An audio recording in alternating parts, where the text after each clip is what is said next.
Kan gini ya, presiden kita ini kan 10 tahun selalu berganti. Kalau Indonesia tuh sipil atau militer, Oh, gitu ya. oke. Misalnya pasca reformasi setelah Pak Bu Mega, SBY militer 10 tahun, Mhm. nanti Jokowi 10 Jokowi tahun. Nah, sipil. berarti ini Pak Prabowo, bukan saya mendahului ya, Yap. potensi 10 tahun. Kalau kita berbicara presiden yang berlatar belakang militer, maka keamanan yang dianut tuh ada dua. Satu, jadi dalam teori keamanan ya yang dianut oleh TNI ya, secara dalam skala besar, Mhm. saya termasuk yang pernah memberi masukan gitu ya. Keamanan itu ada dua ya, yang saat ini dianut oleh Pak Prabowo. Oke. Kalau menurut Bang Igor sendiri, pengibaran bendera GAM Hmm. itu mengingkari perjanjian Helsinki nggak Bang? Helsinki Iya, dia 2002. mengingkari. Saya 2005. setuju tuh dengan pendapat Mas Iwan ini. Malah saya surprise ya. Dia mengingkari dan begini ya, jadi dalam teori keamanan ya yang dianut oleh TNI ya, secara dalam skala besar, Mhm. saya termasuk yang pernah memberi masukan gitu ya. Keamanan itu ada dua ya, yang saat ini dianut oleh Pak Prabowo sebagai, kan gini ya, presiden kita ini kan 10 tahun selalu berganti. Ya. Kalau di Amerika itu tergantung partainya, Demokrat nanti Republik gitu. Kalau di Jerman jenis kelamin. Kalau kemarin Merkel gitu, sekarang ganti cowok gitu ya. Pokoknya jenis kelamin. Kalau Indonesia tuh sipil atau militer Oh, gitu ya. Misalnya pasca reformasi setelah Pak Bu Mega, SBY militer 10 tahun, nanti Jokowi 10 Jokowi tahun. Nah, sipil. berarti ini Pak Prabowo, bukan saya mendahului ya, Yap. potensi 10 tahun. Potensi Itu ya, dari latar belakang militer gitu. Oh, Nanti mungkin setelahnya bisa saja sipil migran lagi. atau iya bisa saja begitu. Nah, kalau kita berbicara presiden yang berlatar belakang militer, maka keamanan yang dianut tuh ada dua. Satu, keamanan yang sifatnya tradisional. Tradisional itu misalnya separatisme Oke. ya, pemberontakan Pemberontakan gitu. lokal Nah, itu ya. yang dibilang Mas Iwan tadi. Makanya kalau ada bendera GAM itu sebenarnya ujian politik di tengah situasi yang sensitif sekarang ini. Saya setuju gitu ya. Yang kedua itu keamanan non tradisional. Biasanya tuh sifatnya kayak di Laut Cina Selatan gitu ya, atau Lebih misalnya internasional ya. illegal fishing yang dilakukan oleh nelayan-nelayan Cina di perairan Indonesia, itu non tradisional. Nah, kita sekarang fokusnya itu ke internal dulu gitu ya. Kalau yang kayak begitu kan tergantung dari hukum internasional atau bagaimana perjanjian-perjanjian internasional yang kita lakukan dengan negara-negara tetangga. Nah, dalam konteks itu Pak Prabowo sudah benar tuh menjalankan misi politik luar negerinya. Nah, terkait dari pertanyaan tadi ya, apakah GAM itu, ya jelas lah itu. GAM itu yang tidak kita sukai itu kan kalau ada bantuan dari negara sahabat yang nanti menunggangi itu. Ini kan ujian politik ya, sebenarnya ujian yang di tengah akhir tahun ini. Makanya menurut saya pemerintah Indonesia lebih baik menerima bantuan tuh dari organisasi internasional. Ya, misalnya Food Organization, ya United Nation gitu ya, atau yang sifatnya kemanusiaan gitu ya. Karena dia tidak akan misalnya punya intervensi yang terlalu kuat terhadap politik di dalam negeri gitu ya.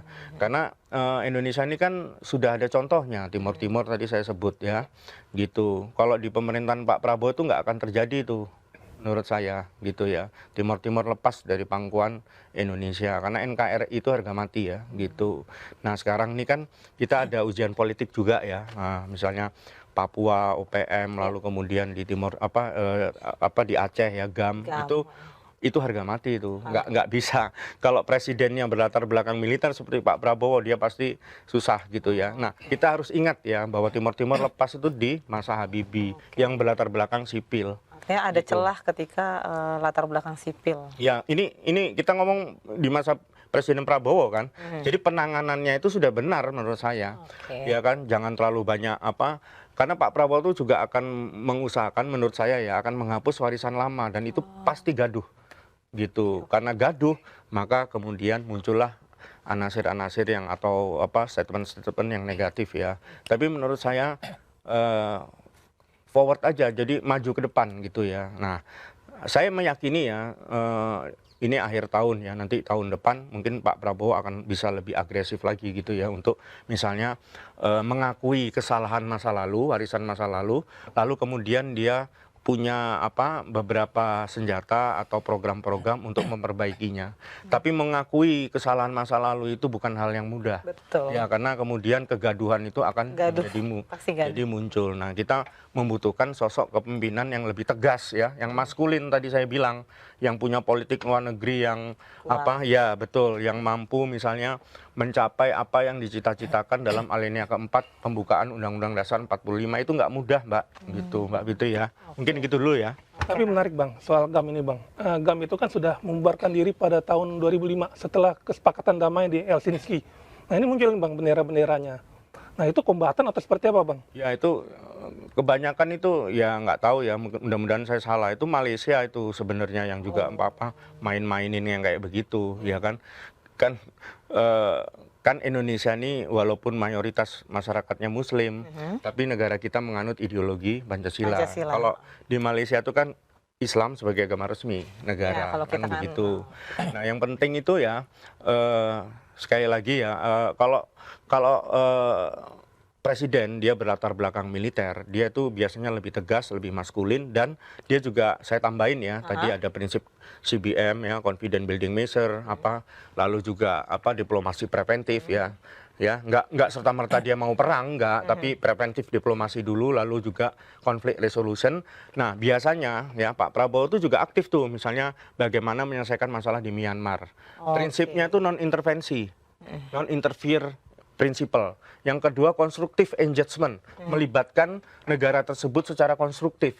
Nah pertanyaannya tadi, Indonesia nggak dilibatkan secara konstruktif, main bendera GAM main dipancangin di situ aja, itu sudah mengganggu kedaulatan. Menurut saya ya harus di TNI harus segera diturunkan. Jadi responnya harus cepat. Harus cepat, itu bahaya. Itu kan makanya ini kan ujian politik di tengah situasi yang sangat sensitif, di mana orang meminta untuk menjadi bencana nasional, tapi ya karena tapi ini kan sebenarnya yang penting bagaimana pemerintah itu dia secara masif mampu ya melakukan tidak saja mediasi tapi berupa bantuan luar negeri, dan Pak Prabowo datang loh. Ya beda dengan Bupati Aceh misalnya pada saat itu malah umroh gitu ya. Dia datang, nah habis gitu dia memang melakukan kunjungan ke luar negeri. Nah itu untuk konteks ya satu hal yaitu kepentingan nasional ya.